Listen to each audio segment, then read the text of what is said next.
Killer of Rome by Tim Whalen. Chapter 24. On a glorious Saturday morning, Detective Dan Kelly walked down the streets of Redstone, his polished shoes tracing a path on the sidewalk. The September air carried the scent of flowers and the promise of a beautiful day. Dan's orderly attire and neatly combed hair reflected his professional demeanor, even on a Saturday.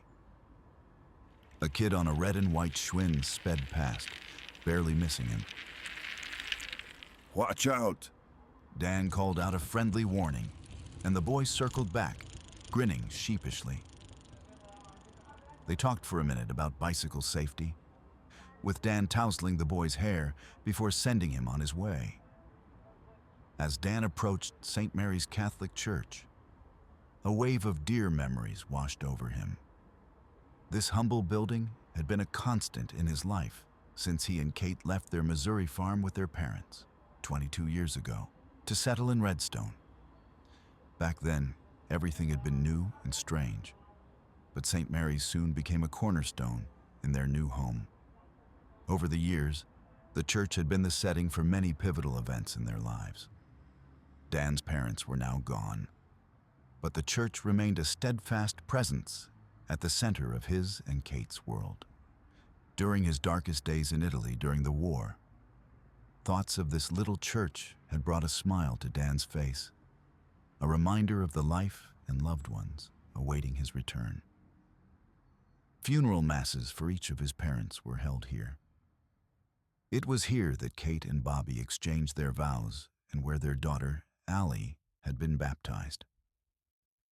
And though the memorial for Bobby had been one of the most painful days of his sister's life, Dan knew that although he was in Italy, St. Mary's would support her as if the four walls were arms to hold her and give her solace and strength. As Dan stood before St. Mary's, he took stock. The white-painted wooden structure stood out against the sky, its steeple reaching upward as if in perpetual prayer. Overflowing flower beds lined the path to the entrance, their vibrant colors a clear contrast to the church's simple exterior. Each side of the church featured 7 stained-glass lancet windows, 14 in all. They were tall rectangles with a curved top that came to a point. Because Dan had been coming to Mass at St. Mary's since he was a boy, he knew the windows depicted the Stations of the Cross, vignettes from the Gospel of the story of Christ's execution. From inside the church came the sound of its organ. Young Peter Nielsen was using his Saturday morning to practice. And it seemed he needed it. Dan crossed himself by the small statue of the Virgin Mary, nestled in an alcove to the right of the entrance. The loving expression on her face welcomed everyone. Further along, Dan encountered Mr. and Mrs. McTavish, a retired couple tending to their immaculate front garden. He stopped to admire their display of daisies, irises, and lavender, and to chat about the unseasonably warm weather. Mrs. McTavish asked, "When will we be seeing your lovely wife Susan again?" while Mr. McTavish good-naturedly rolled his eyes behind his wife's back. Reaching Main Street, Dan slowed his pace and came to a halt at a little corner store. He stepped inside and grabbed a morning Los Angeles paper, trading a brief nod with the woman at the counter. His eyes were immediately drawn to the bold headlines about Korea. The large letters seemed to leap off the page, demanding attention. As he moved on, Dan found himself so lost in thought that he failed to register the cheerful greetings of a couple carrying groceries. Good morning, Dan. Lovely day. His mind grappling with the risk of another global conflict. Dan arrived at Kate's diner, and instead of entering the busy eatery, he made his way around to the side of the building, taking the staircase up to the apartment. He paused at the landing, taking a moment to straighten his tie and smooth down his hair before knocking. Dan rapped his knuckles on the door's window. A moment later, the door swung open, revealing Allison's beaming face. "Uncle Dan!" She exclaimed, her blue eyes sparkling. She charged in and gave him a bear hug. After longer than was usual, she released her uncle and smiled. Breakfast is just about ready. He stepped inside, his heart warming at Allie's enthusiastic welcome. The familiar comfort of Kate and Allie's apartment washed over him. The sweet, homey aroma of fresh strawberries and pancakes wrapped around him like an embrace as it had many mornings before. His stomach growled in expectation, but a meal wasn't his only reason for coming. Here, among these walls, Dan was at home. This place, these two people. They were his sanctuary. Kate stood at the stove, spatula in hand. She spoke over her shoulder. Morning, Dan. Take a seat. Breakfast will be on in a minute. Dan slid into his usual chair, the table already set. Allison bustled about, artfully pouring orange juice into 3 glasses. Kate turned to see Dan dressed for work, which surprised her. On Saturday? The case that Mike and I are helping the Los Angeles police with has got me a little behind at the station. Kate believed this to be a lie. Nothing in Redstone was urgent enough to get him in on a Saturday, but she knew when to let Dan be. In the middle of buttering a stack of toast, Allison's eyes widened with interest. What's the case about? She blurted out.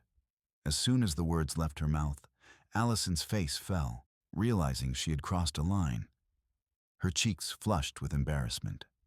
Oops, never mind. Sorry. Backpedaling and waving her hands in the air in an attempt to erase her words. His niece's eagerness and immediate remorse amused Dan. The corners of his eyes softened as Allie stumbled through her apology. Chief Glenn is okay with you working for the Los Angeles police? Before Dan could answer, Kate spoke. Of course he is. Malcolm thinks you can do no wrong. Kate set a plate of steaming pancakes, eggs, and bacon in front of Dan. She shook her head, a little smile on her lips. Well, at least you get to spend time with Mike. Dan shifted in his seat, eager to change the subject. He turned to Allie as Kate placed a plate in front of her. What's new at school? Allie's face broke into a wide grin, her eyes brimming with excitement. We killed the Oilers. First time we've beaten them in 2 years. Atta girl. Scored 8 points. Allie leaned in, eyes bright, hands dancing. You should have seen my layups. They were beautiful. She paused to reevaluate her choice of words. Actually, no. That doesn't quite capture it. Dan exchanged a look with Kate, who winked, both entertained by Allie's pursuit of the perfect word. Amazing? No. Spectacular? She shook her head, and then her eyes lit up.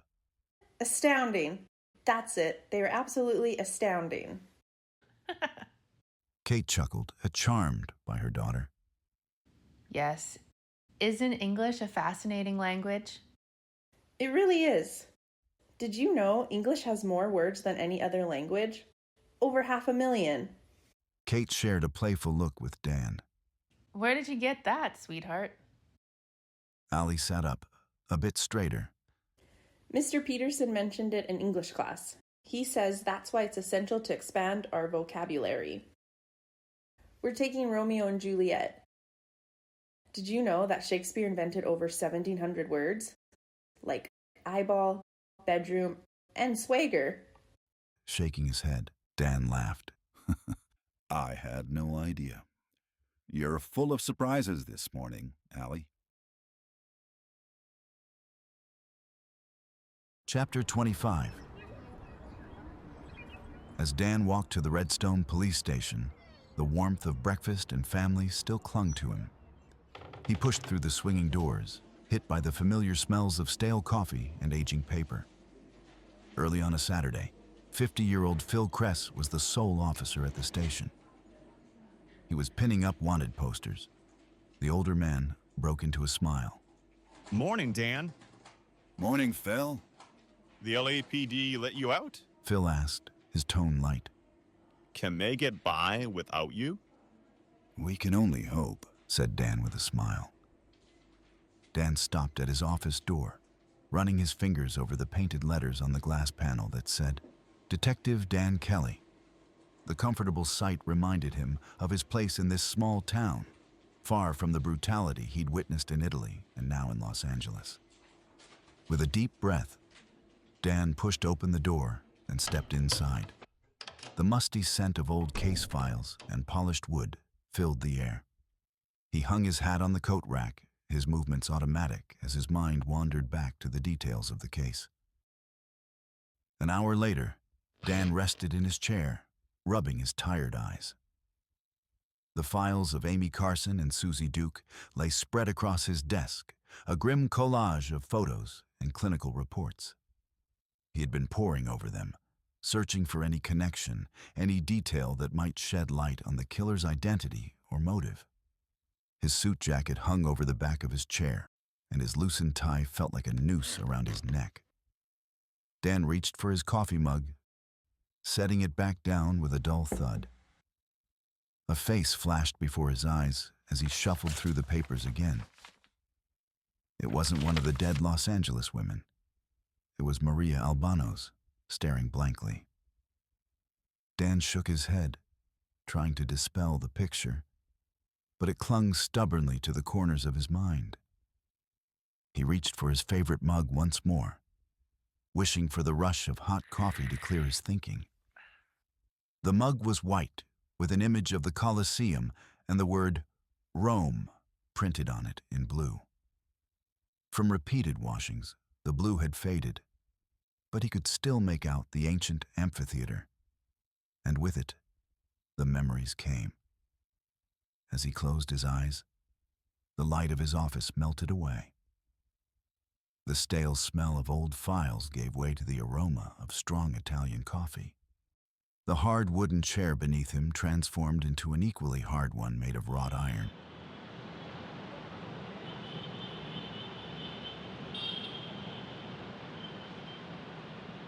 Then, Dan wasn't in Redstone anymore.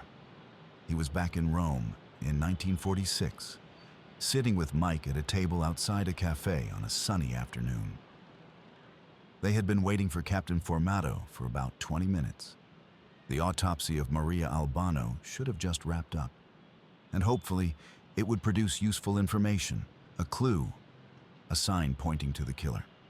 The bright Roman sun beat down on the Piazza Navona's ancient cobblestones, casting hard shadows from the surrounding Renaissance buildings.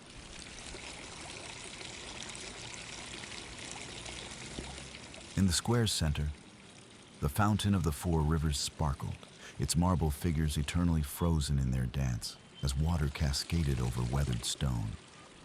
Locals and soldiers alike sought refuge at cafe tables beneath striped awnings, while street vendors called out in melodious Italian, selling everything from fresh flowers to roasted chestnuts. The aroma of freshly brewed espresso and cornetti wafted from the cafe's open doors, mingling with the perfume of geraniums shooting up in nearby window boxes.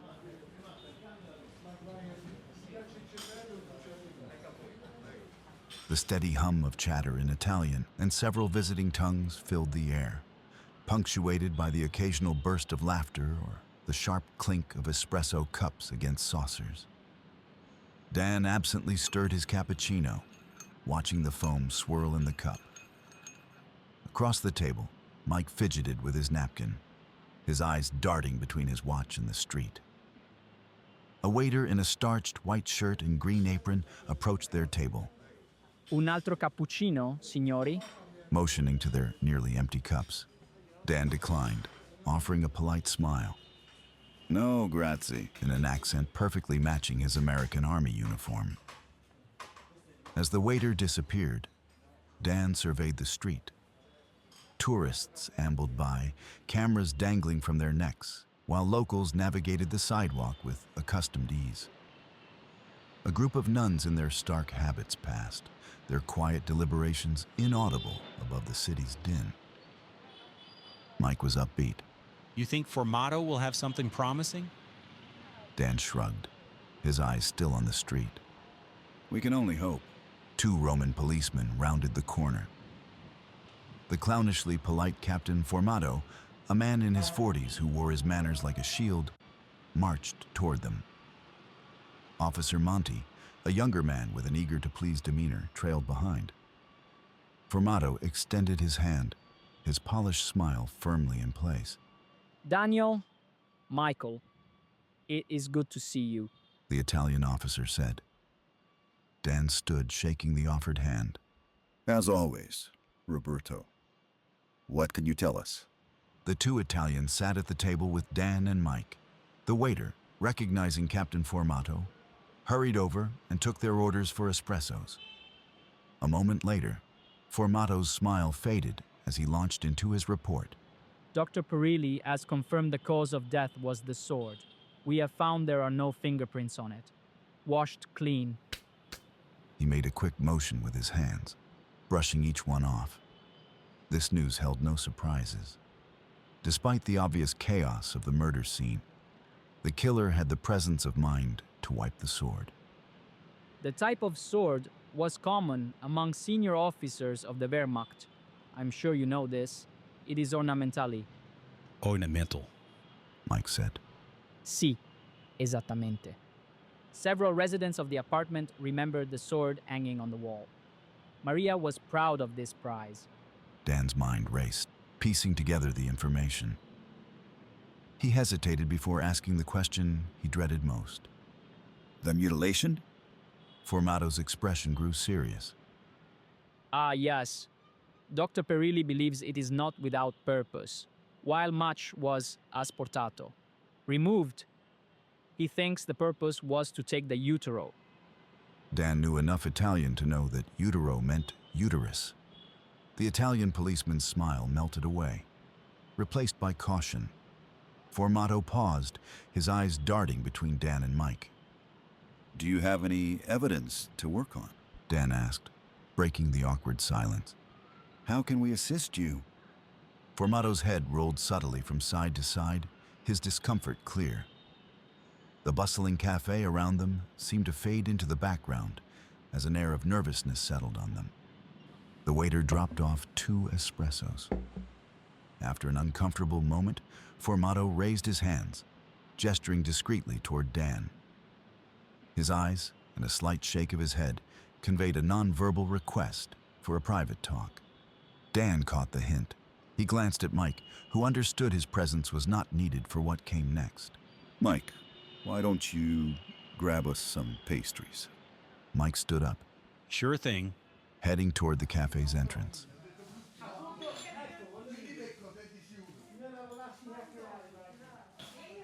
Officer Monty followed. The senior officers began to talk. Inside, as Mike and Officer Monty stood by the front counter, waiting for some almond and sugar biscuits, they began a clumsy conversation. Mike cleared his throat.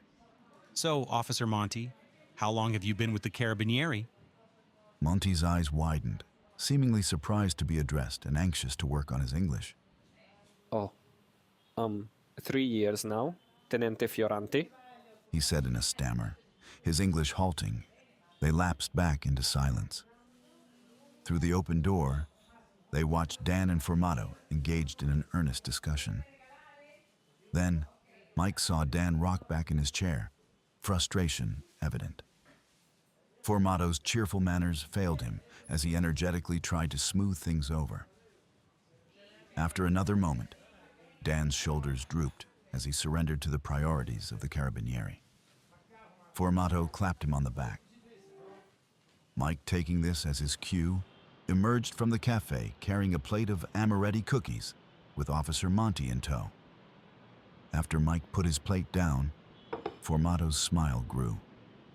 He extended his hand to Mike, shaking it vigorously. Lieutenant Fioranti, He said, friendly and casual. did I tell you my cousin is married to a Fioranti? Mike opened his mouth to respond. Actually, Yes, I can see that I did. Formato said, his tone again positive and confident. The Italian captain's eyes twinkled with amusement, as if party to a private joke. Mike's words died on his lips, replaced by a bemused expression. He looked at Dan, whose face broadcast disappointment. Formato's grin grew broader, seemingly oblivious to the awkward atmosphere. He gave the impression that any unhappy dealings could be dealt with, simply by ignoring them. He straightened his uniform jacket with a crisp motion, then turned to Dan. Farewell for now, Daniel. We'll meet again soon. With a genial smile and a slight nod to both Americans, Formato got up and spun on his heels.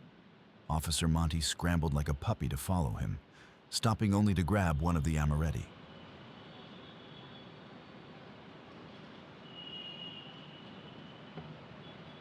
The two Americans sat quietly for a moment.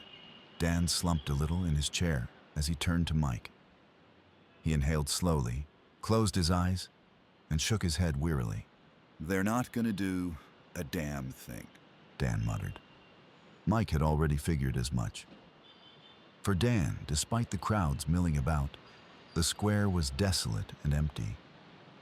It's a matter of priorities and resources, apparently. Then, in his poor Italian, he repeated the exact phrase Formato had used. Piove sempre sul bagnato. It always rains on the wet. Mike translated, showing frustration. Dan let out a long sigh, considering their next move. He met Mike's look. He hopes I understand. Repeating Formato's words with disdain. That Formato, he takes the cake. I don't know. He survived Mussolini and Hitler. He's doing something right. Then, as if shaking off what seemed the inevitable consequence of dealing with Italian bureaucracy, Dan straightened his posture and addressed his partner with renewed confidence. If anybody's going to find this killer, it's up to us. The two men looked at each other, a silent affirmation of their resolve passing between them. Each reached for an Amaretti and took a bite. The taste of the marvelous treats succeeded in improving their mood. Dan's eyes went wide. Mike, with a mouthful, said, My Zia Connie makes these. And then, looking at the half-eaten delight in his hand, I won't tell her these are better.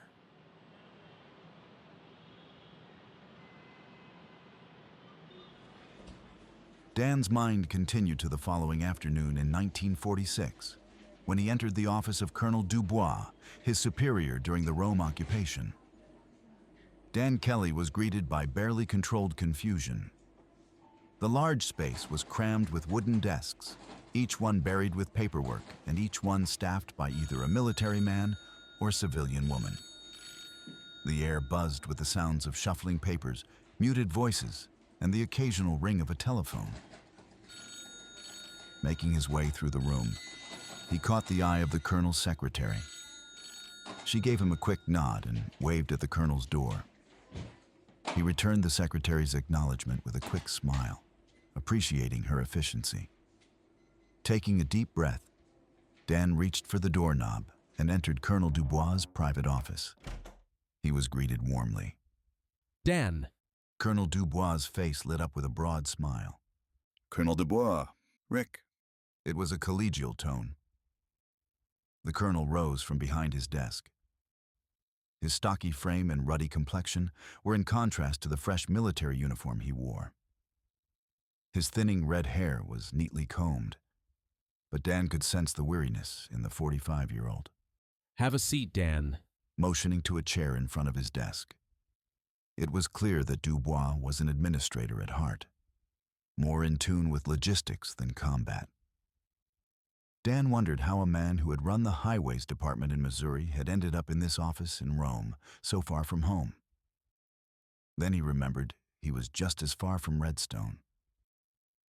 As Dan sat, the colonel's attention lingered on a framed picture of his wife and two boys before he turned back to Dan. Dan leaned in closer. Rick, did you see my request? I did. The warmth of his initial greeting faded and was replaced by a more formal tone. And Dan, I have to say, no. His voice firm.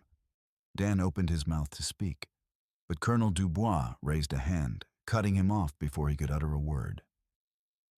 It's not our problem. He was matter of fact. We are going to let the Italians handle it. They both knew the Carabinieri would do nothing.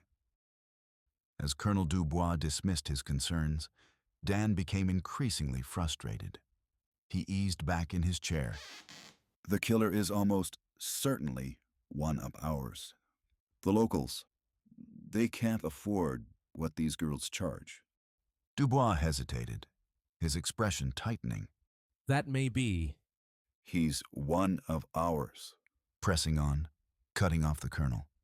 The Italians will do nothing. The colonel sighed, running a hand through his hair. Can you blame them? Between Mussolini, Hitler, and us, very little of this country is the way it was. They have bigger problems. Losing this battle, Dan tried one more argument. He could kill again. You don't know that. Colonel Dubois snapped, but Dan could see a flicker of doubt in his eyes. The colonel stood up. He hiked his belt. Look, in a year, I'll be back in St. Louis.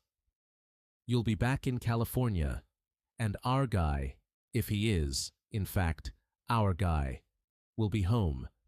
And all of this will be behind us. All of us. Dan's jaw clenched as Colonel Dubois gestured broadly with wide-open arms. You and I have been through a lot, more than enough for a lifetime. We need to begin to leave this behind. Horrible things happen in war. Dan couldn't help but feel a surge of anger at the dismissive attitude. And Maria Albano? His voice was tight with emotion.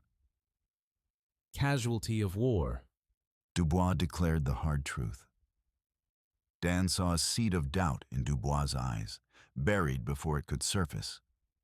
Throughout their conversation, Dan knew he was up against the colonel's true motivations. After years away, every decision he made and every piece of paperwork served a single goal: to get him a little bit closer to home. Dan could almost see the man hugging his boys and his wife, Cecile. This is not our country, Dubois retorted. He stopped talking when he realized he was beginning to lecture. But the point was made.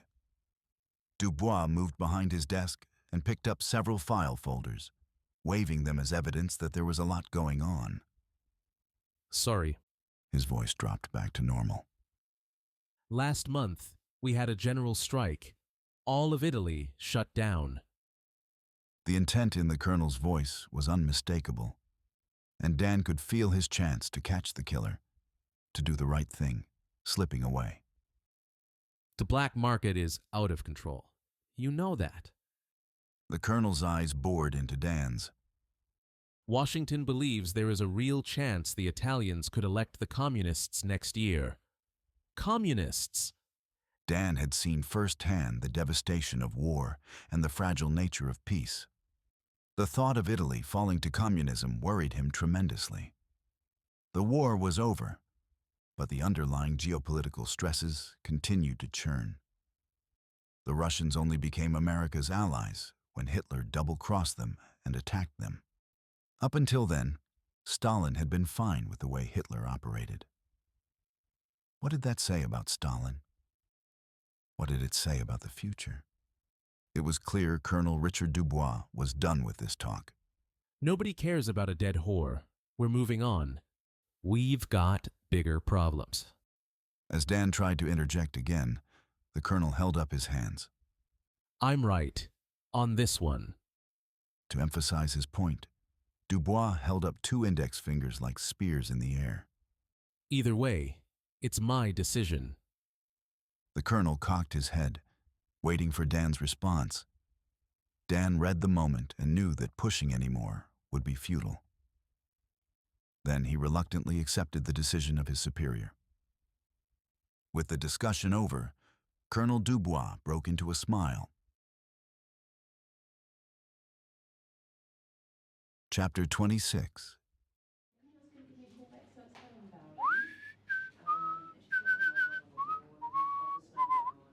Chico Ramirez whistled as he waltzed into Dan's office, bringing his boss back to 1950. The junior investigator beamed. There was a gleam in his eye. The younger half of Redstone's detective squad was barely able to contain his smugness. Something was definitely up with Chico. Found our hardware store thieves. His face lighting up playfully. Care to join me for the arrest? Dan liked it when Chico took the bull by the horns. Intrigued and amused by Chico's confidence, Dan was all in.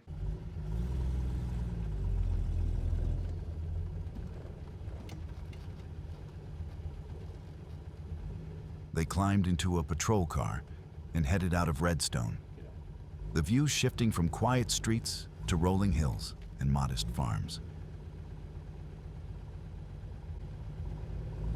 Spotted the stolen bikes at Redstone Elementary yesterday. Chico said as they drove. Figured they had to be near. Just under 2 miles down a winding country road, their black and white pulled into a small, run-down farm that had seen better days. A once thriving orchard looked woefully neglected, its fruit trees drooping under the weight of unpicked produce. Overgrown grass and weeds choked the paths between the rows, and there was the sickly sweet scent of rotting fruit. Dan's eyes noted the peeling paint on the old barn and the abandoned equipment scattered about the yard. The day was hot, and the farmyard was dry and dusty, adding to the bleakness of the scene. As they stepped out of the car, a thin, tired-looking woman emerged onto the porch.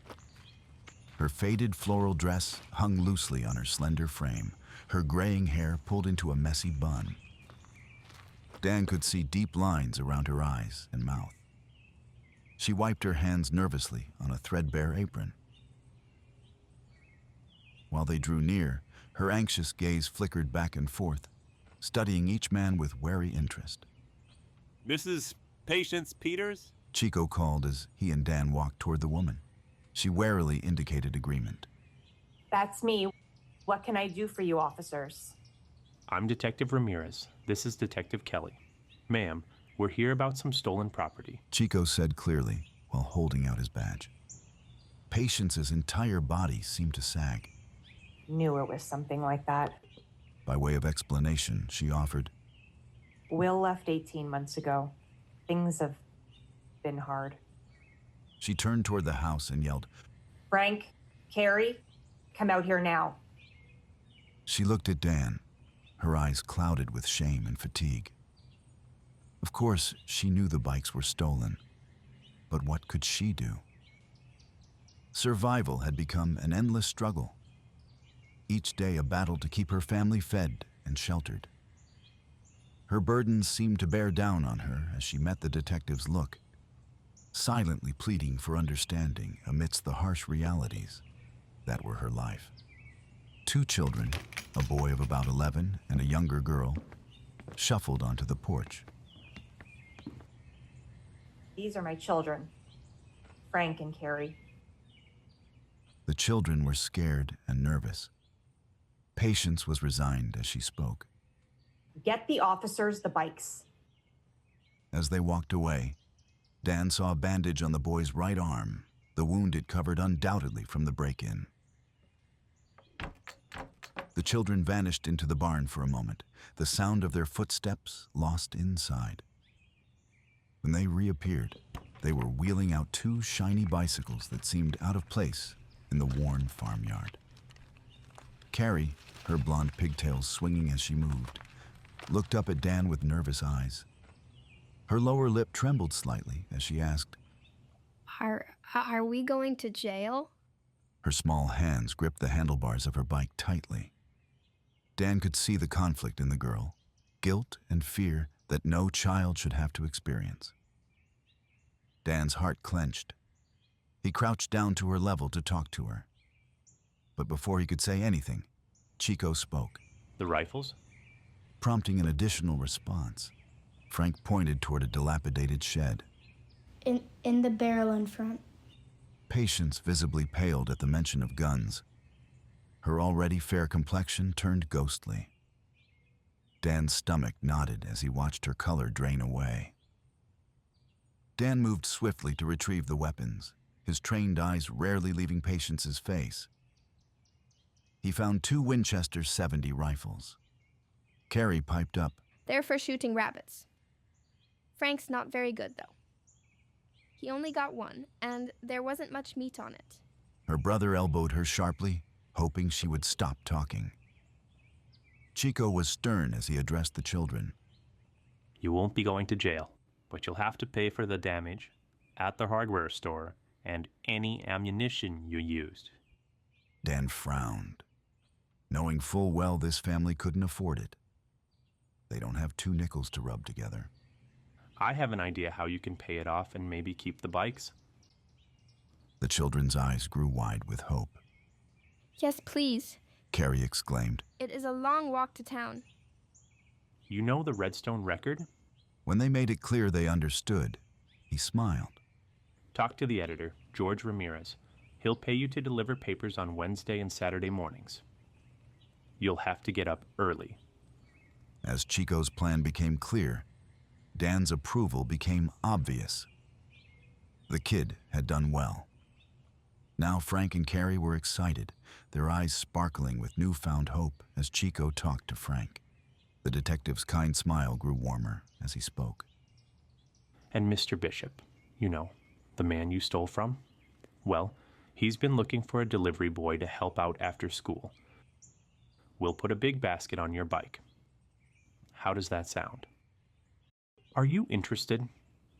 The family's joy was clear, sending out waves of electric energy the officers could not help but feel. They thanked Dan and Chico profusely, their words tumbling over one another in their eagerness to express their gratitude.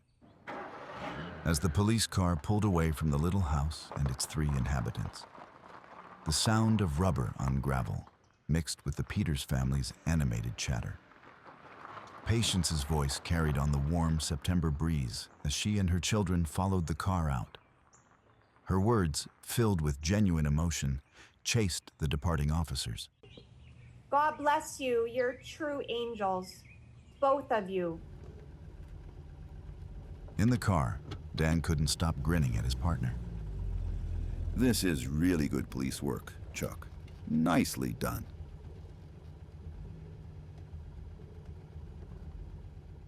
In the days following the Peters' visit from the Redstone Police Department, the modest farm buzzed unexpectedly with activity.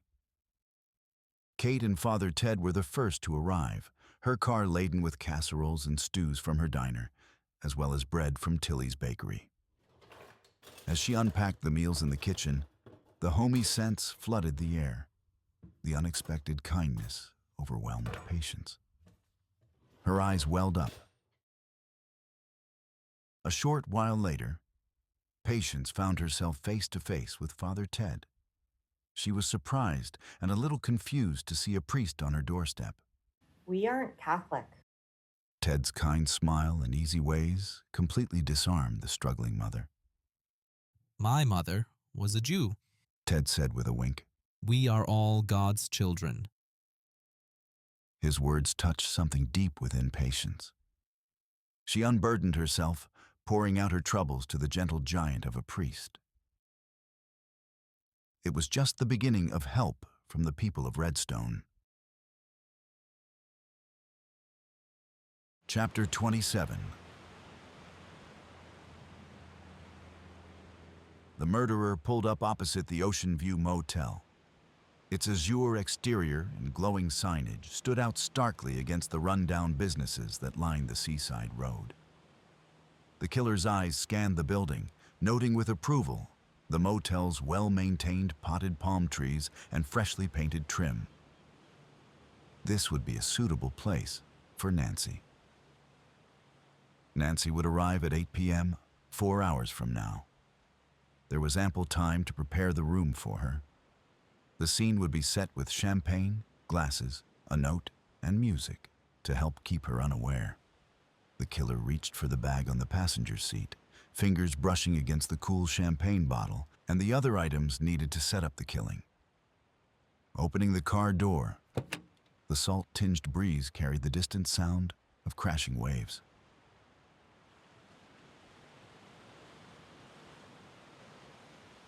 Then, an unexpected sight made the killer's heart stop. There, parked in front of the motel office, was a black and white police cruiser. Its presence as jarring as a gunshot in a library. Through the large windows of the office, two uniformed officers, looking concerned, could be seen talking with the motel manager. The killer stopped breathing as one of the officers emerged from the motel with a sheet of tan paper clutched in his hand. It was the same color as the paper the killer had used to book and pay for the room. Was it my note? Thought the killer. The patrolman approached the cruiser and reached inside, retrieving the radio handset from its cradle.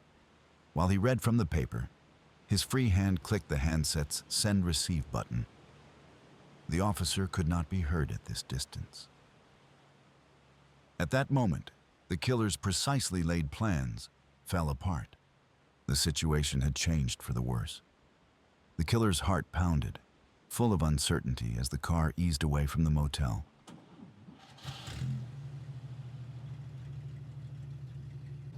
After a few blocks, the car pulled over as the driver struggled to breathe.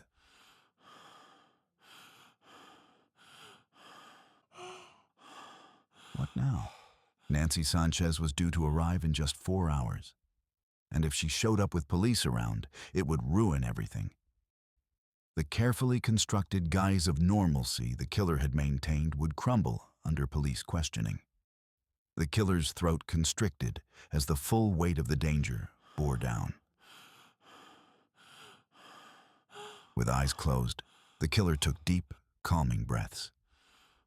Think. The first two had gone so smoothly. Amy Carson and Susie Duke had gone off like clockwork, finding them on the streets, following them home, and leaving the notes. The killings had been flawless.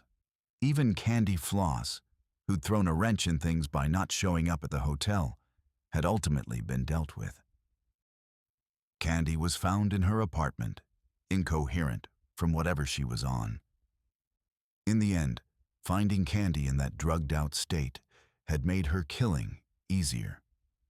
But this was different. This was a debacle. The killer's eyes snapped open, darting around the car's interior, hunting for answers.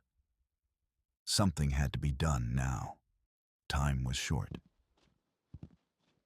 Fingers drumming anxiously on the steering wheel, the killer burned through options. Each new plan collapsed almost as soon as it emerged. The meticulously constructed plan was gone, and with it, the killer's confidence. A brilliant idea was needed to salvage this situation before Nancy showed up. It was time for Plan B, whatever that might be. The killer's mind raced as pieces of an emergency plan started to come together, bit by bit. Then, the tiniest smile appeared as a viable plan took shape, and the panic began to ease. It would work, if done right, one step at a time. Hands gripped the steering wheel as the car pulled away from the curb. Eyes searching the streets for another suitable motel. After 20 frantic minutes of driving up and down the coastal highway, the killer spotted the Beach Inn. Its faded colors and palm tree landscaping gave it a laid-back, unassuming look. Pulling into the parking lot, the killer watched and waited, eyes fixed on the office. 10 minutes later, the desk clerk walked out of the office with a blanket and trotted up to the Beach Inn's second floor. It was now or never. With startling speed, the killer was out of the car and through the office door.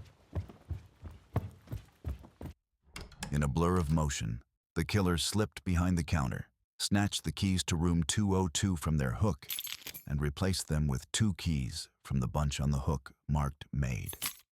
In a flash, the motel's office was empty again. The key switch had taken less than 30 seconds. A furtive check confirmed no one had witnessed the key's sleight of hand. Clutching the keys to room 202, the killer retrieved the bag from the car and moved calmly up the stairs. With a sly smile, the killer slipped into the room and pulled the door closed.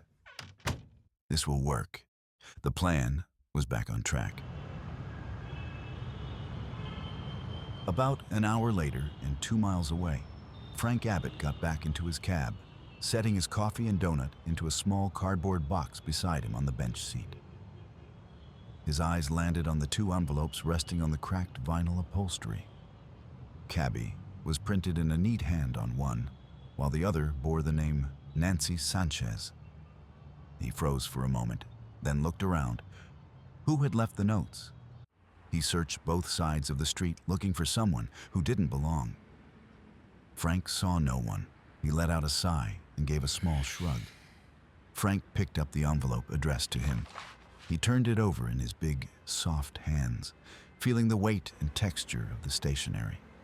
He tore open the top, fishing out the note inside. The note was written in the same hand as Cabby on the outside, the strokes of the pen leaving slight indentations in the paper. Frank began reading. Cabby, I have a job for you tonight. Frank's eyes rapidly scanned the contents of the note. It requested his services to pick up a fare, Nancy Sanchez, at 7:30 p.m. sharp and deliver her to the Beach Inn. The envelope contained $10, an extraordinary sum for his discretion and timely service. Just a little bit confused, Frank read over the details once more. This was certainly an odd request, more akin to a Hollywood celebrity rendezvous than a regular fare. Still, the money was more than enough, especially for such a simple job. He refolded the letter and slipped it back into the envelope. His attention then fell to the one bearing Nancy Sanchez's name. For a brief moment, Frank's finger toyed with the flap of Nancy's envelope. Shaking his head, Frank forced his hand away. It was none of his business. Resolving to put it out of his mind, Frank started the cab's engine. He checked his watch. He had some time before he was to pick up his fare. With the sunlight glinting off the cab's white and yellow hood, Frank pulled away from the curb. From across the street, the killer had seen it all. A smile of satisfaction appeared. The impromptu change of plan had worked. Chapter 28. Through the thin curtains of room 114, Detective Thacker peered out at the well-lit parking lot of the Ocean View Motel. The motel's sign towered over the highway, its steady red and yellow glow beckoning tired drivers toward shelter for the night. His hand rested on the wooden grip of his .38 Special as sweat trickled down his neck, despite the evening chill. Behind him, Wilson sat in a worn armchair. His weight made the springs of the old chair creak whenever he moved. Rice paced between the twin beds. The room smelled of cigarettes and cheap cleaning solution. Through the walls, Thacker could hear the muffled sound of a radio program from an adjacent room. Probably Father Knows Best or one of those family shows. The banality of it made their stakeout seem even more surreal. 4 black and white patrol cars sat hidden behind the building, their engines cold. Officers Mendez and Parker were in the room next door, while Johnston and Miller covered the back exit. Everything was in place, just as they'd planned when they discovered the killer's note hours before. Thacker checked his Bulova watch. 7:30 p.m. A nagging unease twisted in his gut, but he couldn't pinpoint why. The killer had been so precise with his previous notes, so meticulous about locations. For the veteran detective, this setup was too easy, too neat. What none of them knew, what none of them could know, was that their target was already miles away, preparing a different stage for tonight's event. Their expertly laid trap would catch nothing but shadows.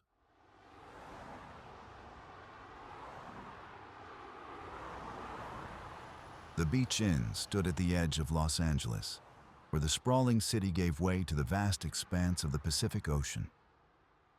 Its well-worn exterior bore the marks of countless salty breezes. The once vibrant paint now faded to a muted palette that blended with the surrounding sand. A neon sign flashed randomly, casting an eerie glow across the nearly empty parking lot. As she surveyed the deserted parking lot, Nancy Sanchez's heart pounded. She was dressed provocatively in a short skirt and sheer blouse. The unfamiliar streets made her skin prickle, her fingers fidgeting with her purse strap as passing headlights left her nowhere to hide. 30 minutes earlier, she had been about to head to the streetcar when a knock came at her door.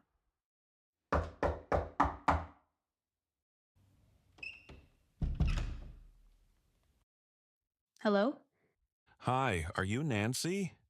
A cabbie with a pleasant smile said he was there to pick her up. Then the cab driver handed her a note from the mysterious Bob from San Francisco. It said the original motel had a problem, a major plumbing issue, and it was shut down.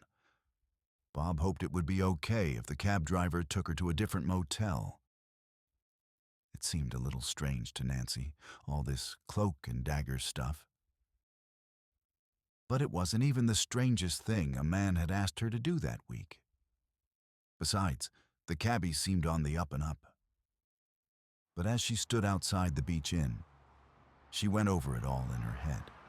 The morning's cryptic note, the $10, the promise of 20 more, and then the unexpected change of location. There was the cab driver's look of understanding when she answered her door, and she couldn't help but wonder if her desperation for money was so transparent. But in the end, it was in for a penny, in for a pound, or, in this case, 20 bucks. Besides, a cab beats a streetcar any day of the week. She smoothed her skirt and adjusted her top. Bob was, after all, a paying customer. Time for the show, she thought. Unbeknownst to her, another pair of eyes from a nearby car followed her every move. Nancy fumbled in her purse, retrieving the note the cabbie had given her. She read the words again. Beach Inn, 8 o'clock, room 202. Satisfied she had it right, Nancy tucked the note away and made her way across the parking lot.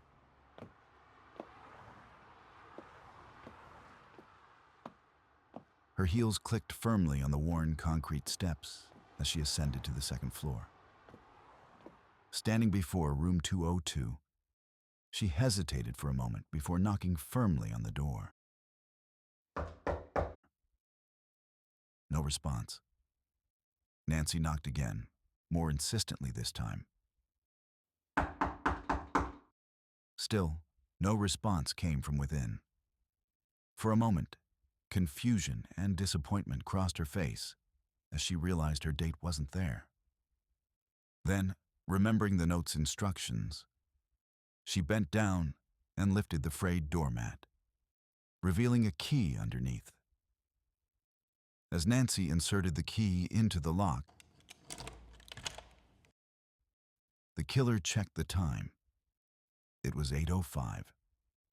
The trap was set, and Nancy Sanchez walked right in. Nancy stepped into the poorly lit room, and her eyes scanned the sparse furnishings. A large bed dominated the space. Its crisp white sheets belied the faded wallpaper. The soft strains of music drifted from a radio on the nightstand, where a bottle of champagne sat in an ice bucket. Her lips curved into a small smile as she read the expensive label on the bottle. Whoever her mystery date was, he certainly had good taste. Nancy slipped off her coat, dropping it on a nearby chair. The silky fabric of her skirt clung to her curves, the hemline riding high on her thighs. As she approached the nightstand, a folded piece of paper caught her eye. She picked it up, her heart quickening as she read the printed message. "Start without me." Nancy's smile widened as she reached for the champagne, the cold bottle slick in her fingers. The cork came free with a pleasing pop, and she poured herself a generous glass.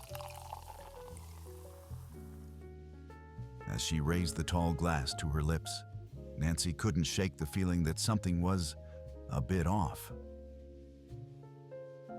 But the bubbles tickled her nose, and she pushed the nagging doubt aside, determined to enjoy herself while she waited.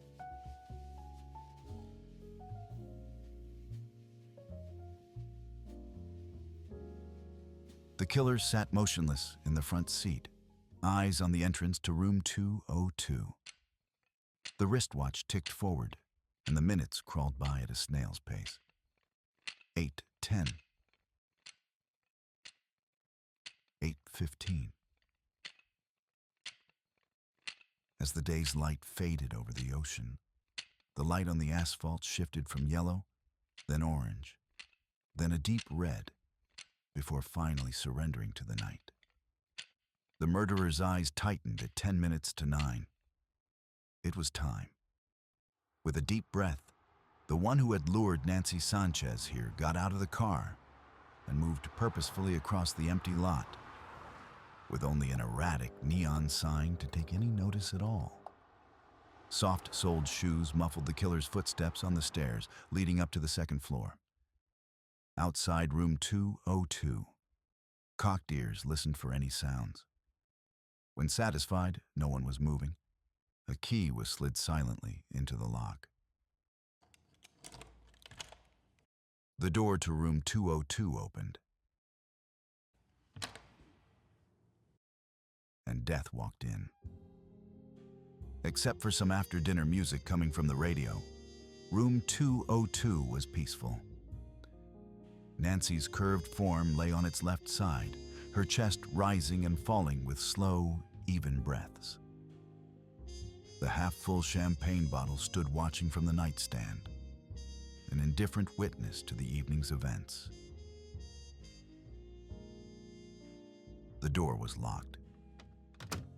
The curtains were drawn shut, and the room succumbed to near total darkness.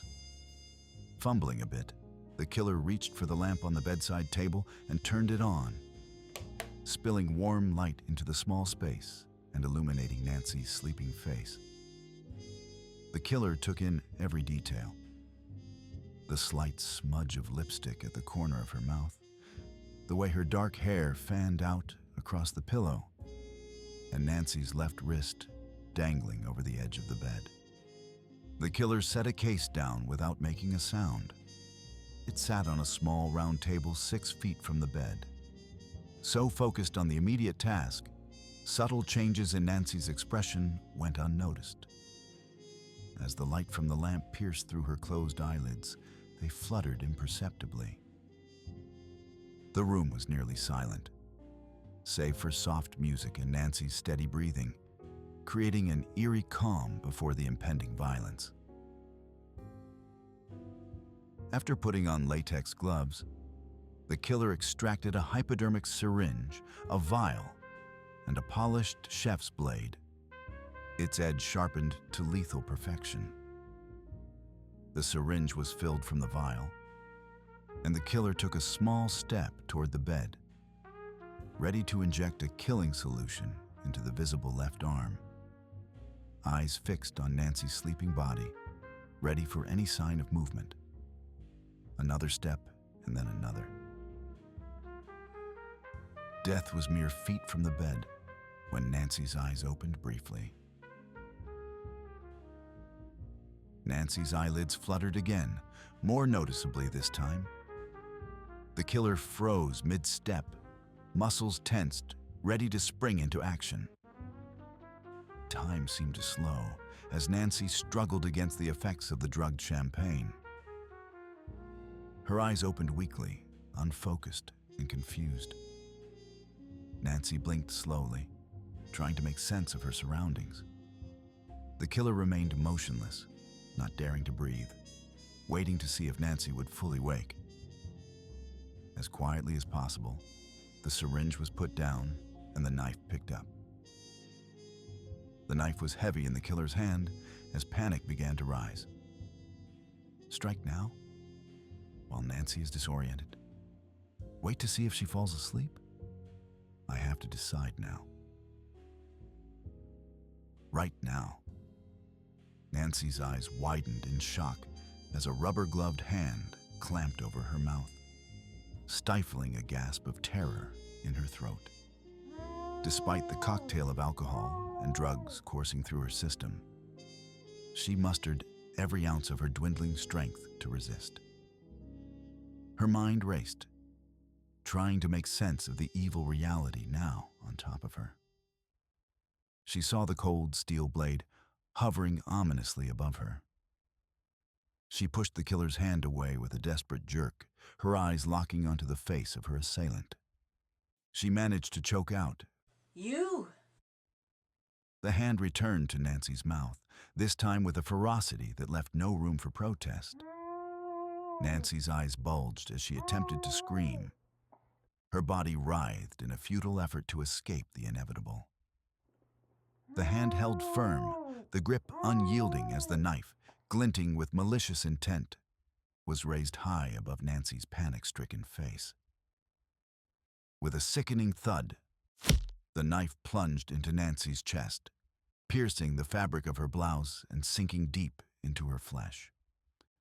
Her eyes, once so full of fight, filled with pain and disbelief, and then gave up their struggle almost instantly. The room spun around her as the world faded to black. The hand over her mouth, the last thing she felt before the cold embrace of unconsciousness took hold. As Nancy Sanchez died, 3 LAPD homicide detectives were waiting in another motel a few miles away, wondering why their quarry had not shown.